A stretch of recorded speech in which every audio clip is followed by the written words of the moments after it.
மறைந்த முன்னாள் முதல்வர் ஜெயலலிதாவின் பிறந்த நாளான இன்று அவரது உருவப்படத்திற்கு முன்னாள் மேயர் சைதை துரைசாமி மரியாதை செலுத்தினார். சென்னை தியாகராய நகரில் உள்ள தனது வீட்டில் அலங்கரித்து வைக்கப்பட்டிருந்த ஜெயலலிதாவின் உருவப்படத்திற்கு சைதை துரைசாமி மலர் தூவி மரியாதை செலுத்தினார்.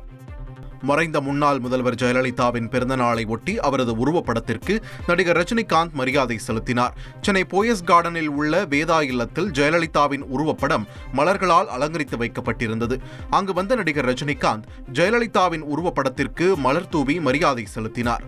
பின்னர் செய்தியாளர்களிடம் பேசிய நடிகர் ரஜினிகாந்த், போயஸ் கார்டன் இல்லத்தில் ஜெயலலிதா இல்லை என்றாலும் அவரது நினைவுகள் நிறைந்திருப்பதாக கூறினார்.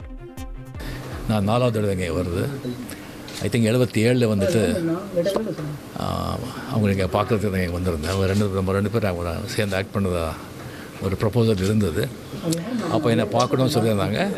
அப்போ இங்கே வந்திருந்தேன். 2வது தடவை வந்து ராகவேந்திர கல்யாண மண்டபம் ஓப்பனிங் வந்து அவங்களை கூப்பிடணும்னு சொல்லிட்டு இந்த காம்பவுண்டுக்குள்ளே வந்திருந்தேன். 3வது தடவை என் பொண்ணு கல்யாணத்துக்கு அழைப்பு கொடுக்குறதுக்கு இங்கே வந்திருந்தேன். இது 4வது தடவை. அவங்க இங்கே இல்லைன்னு சொன்னால் கூட அவங்க நினைவு எப்போவுமே எல்லார் மனதிலையும் இங்கே இருக்கும்.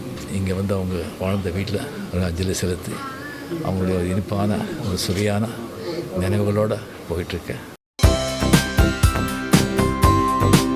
தந்தி டிவியை உங்கள் கேபிள் டிவி ஆபரேட்டரிடம் இலவசமாக கேட்டு பெறுங்கள்.